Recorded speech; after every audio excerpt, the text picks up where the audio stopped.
Can you hear me? Yes, sir. And can you see my screen, the presentation? Yes, sir. Okay, good evening, everyone. I'm Dr. Vincenzo Giorgino.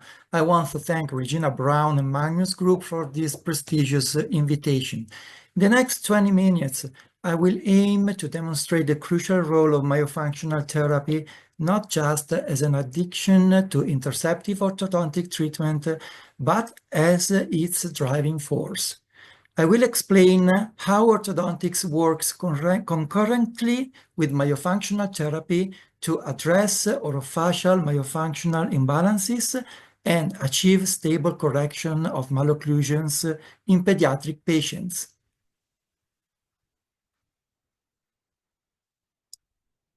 Okay. Can you see next slide? Yes, I think so.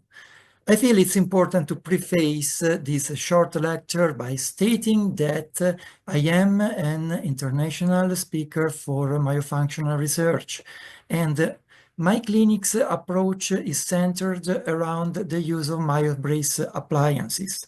Nevertheless, I want to emphasize from the very beginning that behind the brand of the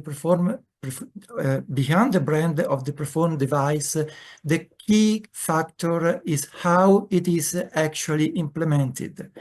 A passive use of the appliance is not always enough, as Professor Levrini, head of the orthodontics school at the University of Insubria in Italy, will elaborate in the context of a retrospective study that the university performed on my cases.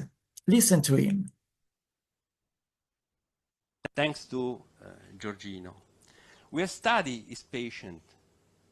As you know, he used MyoBrace plus myofunctional exercises. And what we notice?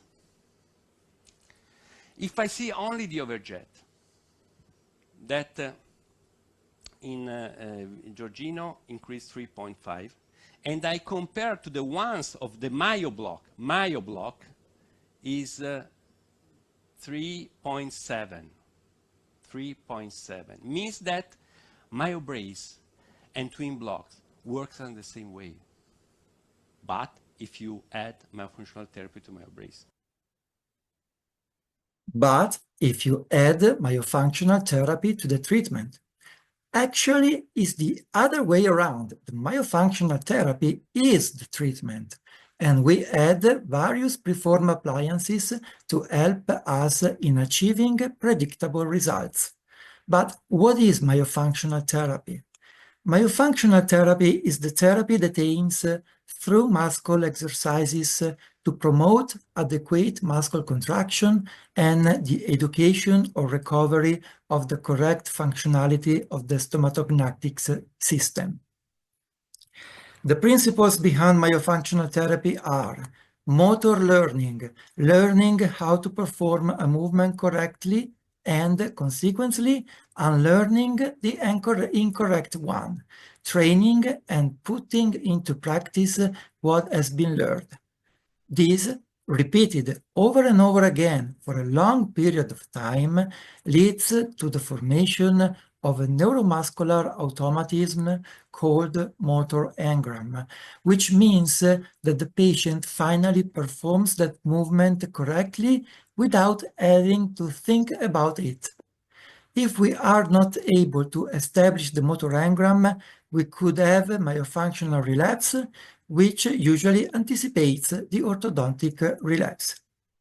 But how do I get all this? It is possible only if the therapeutic alliance between the doctor and the patient is established. And this is most likely the most difficult part of the treatment, the real Achilles heel of myofunctional orthodontics.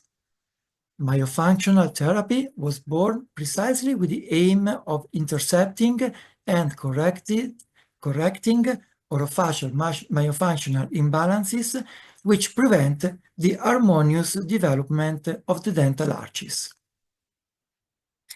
Make the tongue work for you, not against you. Engel, the father of orthodontics, knew it all along.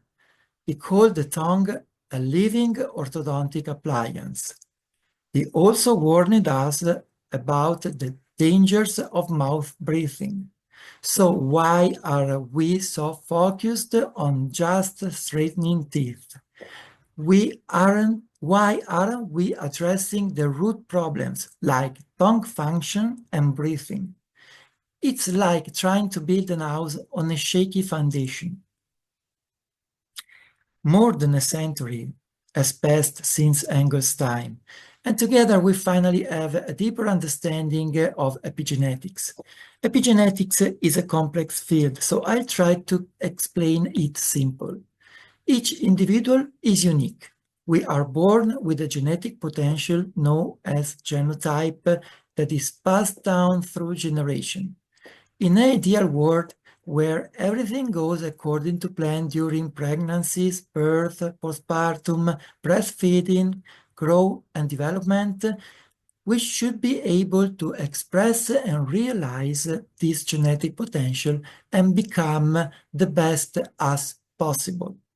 But even if we could conceive children genetically programmed to be the best version of ourselves, to give them the best possible start, the environment around us, the air we breathe, the type of quality of food we eat, and the bad habits we may have almost never allows us to fully express this genetic potential, leaving us in a compromised state known as phenotype.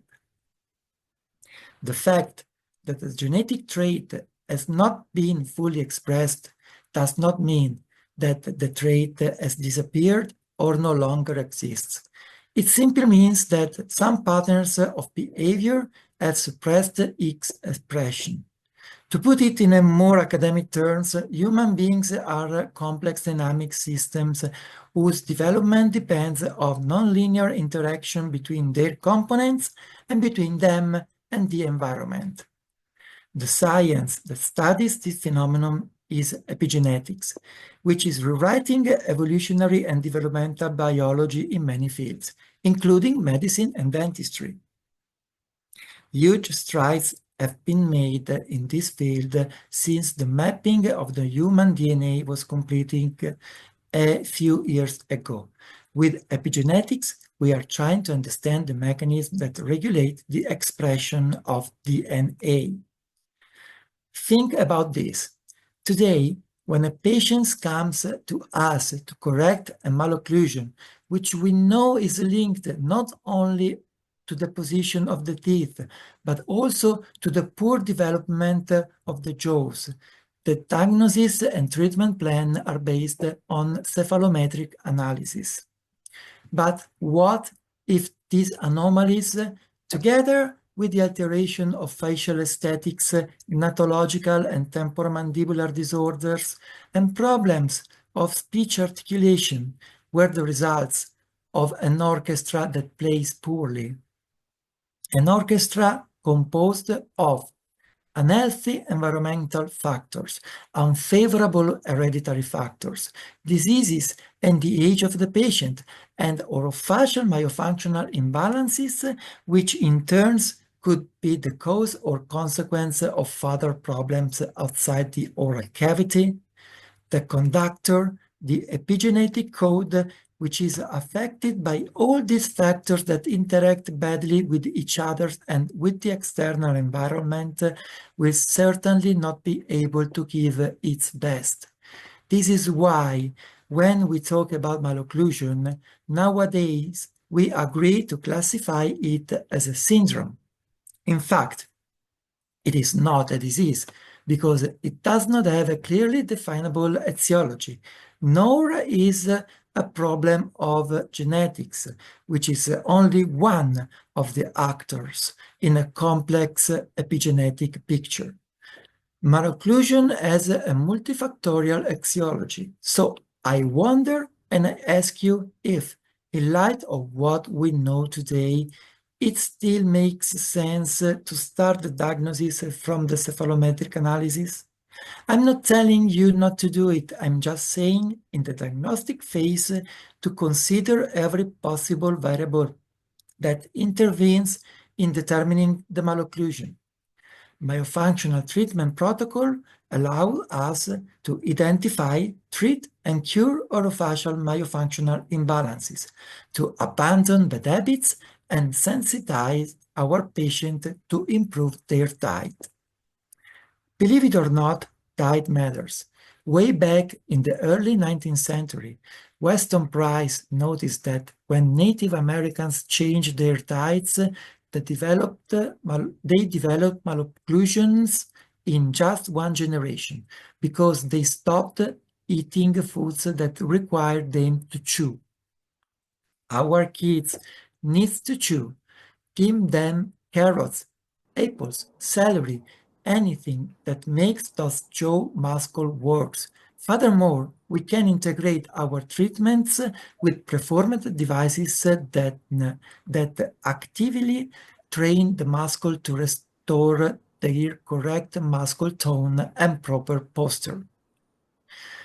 Regarding correct tongue posture, we strongly emphasize that children must learn that the tip of the tongue should always rest on the incisive papilla the retroincisive papilla when they are not speaking or eating.